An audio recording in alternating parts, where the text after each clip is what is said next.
Buen día, mi nombre es Óscar Silva Robles y soy estudiante de la carrera de Ingeniería Eléctrica en la Universidad de Guanajuato, Campus Irapuato, Salamanca. En esta ocasión les hablaré acerca de la selección del generador eléctrico como parte de la UDA de centrales eléctricas. Como parte introductoria les hablaré un poco de lo que es un generador eléctrico y su funcionamiento.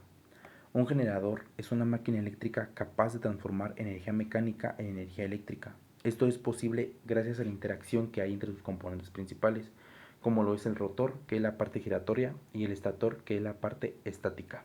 Cabe aclarar que no son los únicos componentes que conforman el generador. También cuentan con un sistema de enfriamiento, un conmutador y una excitatriz. Más adelante explicaremos más a fondo estos elementos. No obstante, para completar todo el proceso, también se depende de dos principios fundamentales electromagnéticos. Uno es el principio de la acción del generador, o como comúnmente lo conocemos, principio de inducción, que es el proceso por el cual se puede inducir una corriente debido a un cambio en el campo magnético. Existen dos leyes fundamentales que describen este principio. La primera, que es la ley de Faraday, descubierta por el físico Michael Faraday, que establece que el voltaje inducido en un circuito es directamente proporcional al cambio del flujo magnético en un conductor o espira. Eso significa que si tenemos un campo magnético generando un flujo magnético, necesitamos una espira por donde circule una corriente para conseguir que se genere la fuerza electromotriz. La segunda es la ley de Lenz, formulada por Heinrich Lenz en 1833 y quien establece que la dirección de la corriente inducida siempre es tal que se opone al cambio de flujo que la produce. El signo negativo significa que la corriente creada tiende a oponerse a la variación. Estos dos razonamientos constituyen a la ley de Faraday y Lenz. Habitualmente se trabaja con muchas espiras. N representa el número total de estas. La cantidad de corriente inducida o fuerza electromotriz dependerá de la cantidad de flujo magnético, también llamado líneas, que la espira puede cortar. Cuando mayor sea el número, mayor variación de flujo genera y por lo tanto mayor fuerza electromotriz. Los generadores se dividen en dos tipos: máquinas eléctricas rotativas alternadores, los cuales están compuestos de partes giratorias, son reversibles y pueden trabajar de dos maneras diferentes. La primera, como motor eléctrico, convirtiendo la energía eléctrica en mecánica, o segunda, como generador eléctrico, convirtiendo la energía mecánica en eléctrica. En las máquinas rotativas, el rotor se monta en un eje que descansa en dos rodamientos o cojinetes. El espacio de aire que separa el rotor del estator se llama entrehierro y es necesario para que la máquina pueda girar. Normalmente, tanto en el estator como en el rotor existen devanados hechos con conductores de cobre, por los que circulan corrientes suministradas o cedidas a un circuito que constituye el sistema eléctrico. Uno de los devanados crea un flujo en el entrehierro y se denomina inductor. El otro devanado recibe el flujo del primero y se llama inducido. Asimismo, se podría situar el inductor en el estator y el inducido en el rotor o viceversa. El otro tipo de máquinas son las máquinas eléctricas dínamo, que es una máquina eléctrica rotativa a la cual le suministramos energía mecánica y la transforma en energía eléctrica. Pero a diferencia del alternador, esta la convierte en corriente continua.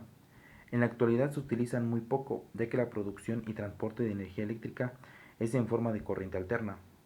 Una de las características de las dínamos es que son máquinas reversibles, se pueden utilizar tanto como generador o como motor.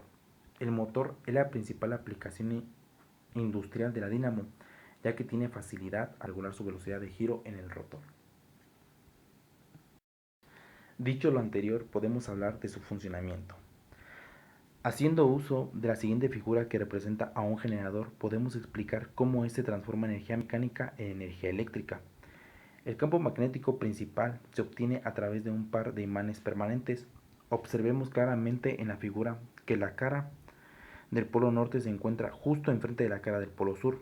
También observemos que los polos tienen una forma curva, lo cual hace que éste produzca un campo magnético más intenso. La bobina de la armadura está devanada sobre el rotor y cada extremo de la bobina está fija a su propia banda metálica. Estas bandas se llaman anillos rozantes y es donde aparece el voltaje generado.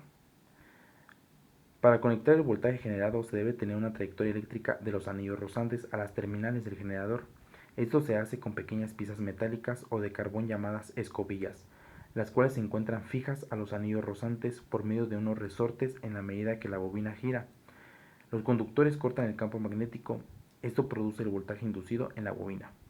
Al ser estas máquinas síncronas que se conectan, los alternadores han de trabajar a una frecuencia determinada. En el caso de Europa y en algunas zonas de Latinoamérica se trabajan a 50 Hz, mientras que en los Estados Unidos, así como en México, se usan 60 Hz.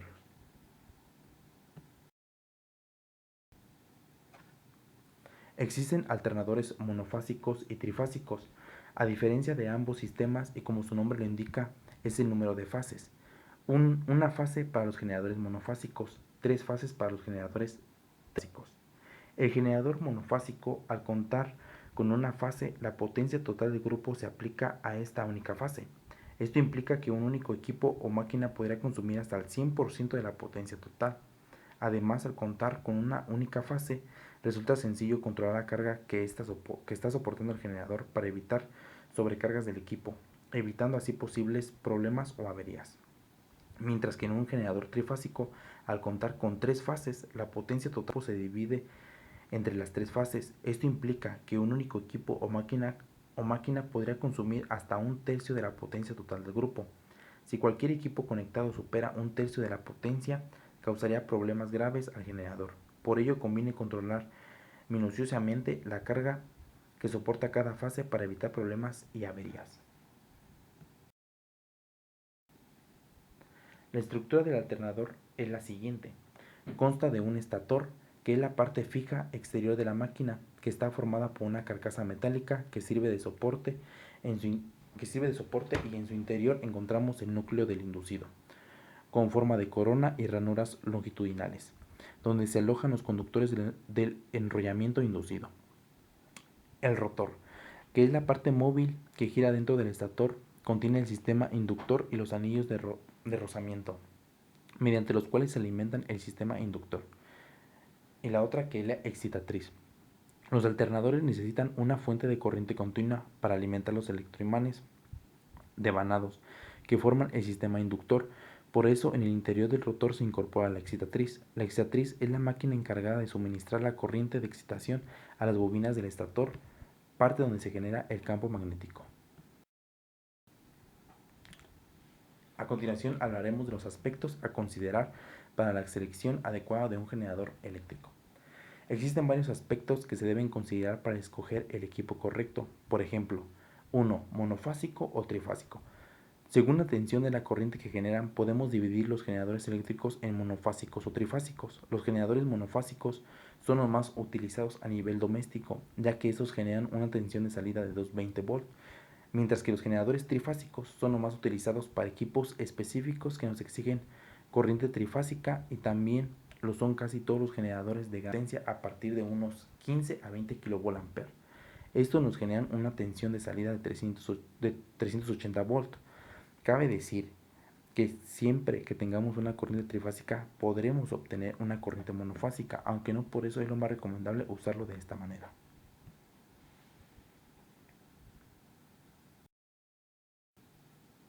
El segundo es el factor de potencia. El factor de potencia es un indicador de la eficiencia del uso de energía. Un factor de potencia próximo a 1 es sinónimo de una instalación más eficiente, ya que tiene menos energía reactiva, mientras que un factor de potencia bajo indica la baja eficiencia energética. Otro punto sería la altitud de la instalación. Es importante conocer este punto debido a que todo equipo eléctrico tiene su propio diseño bajo las condiciones del lugar en el que será instalado. Por ejemplo, los motores necesitan oxígeno para funcionar, y como sabemos, la concentración de oxígeno no es la misma en cualquier punto, por lo que disminuye a medida que aumenta la altitud de la ubicación del generador. Por otra parte, tenemos su tipo de enfriamiento. Refrigeración por aire. Este tipo de refrigeración es menos común en un generador. Su mecanismo consiste en extraer el aire a través de una turbina. Asimismo cuenta con un radiador que regula la temperatura del aceite, pero la desventaja es que con temperaturas muy elevadas el aceite puede calentarse demasiado hasta dañar al generador. El otro tratamiento es refrigeración con agua.